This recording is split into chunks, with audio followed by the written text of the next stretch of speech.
I've got something special here today, which is not really an automotive component, but we get the question all the time. If you want to do your own vehicle armor, why don't you just use mild steel plate? And today I've got a 3mm mild steel plate here that we will shoot. Jaco, why do you need armored steel? This will do the trick, I'm sure.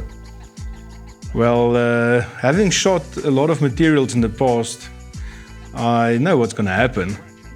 But 3mm is quite a thick piece of plate. If you hold it, you feel that like you'll be safe.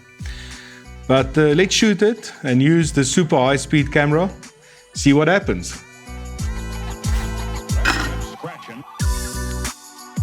3, 2, 1.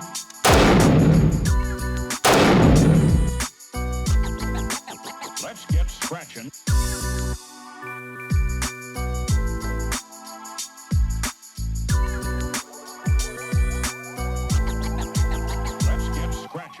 So Jaco, I was half expecting that the AK47 will pass through a 3mm mild steel plate, but I'm still surprised of how clean this hole is. I mean, it's better than a punch.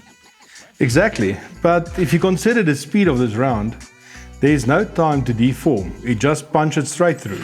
Even in the high-speed camera, you don't even see the round slowing down as it goes through. It's just straight through. A lot of customers ask us, if I get shot after it went through a plate, will I be less injured? My opinion is, if you're shot, you're shot. Behind a 3mm plate or just shot makes no difference. So, top tip, never try to build your own armored vehicle using mild steel. Rather come to SVI, the professionals, and buy an approved armored vehicle.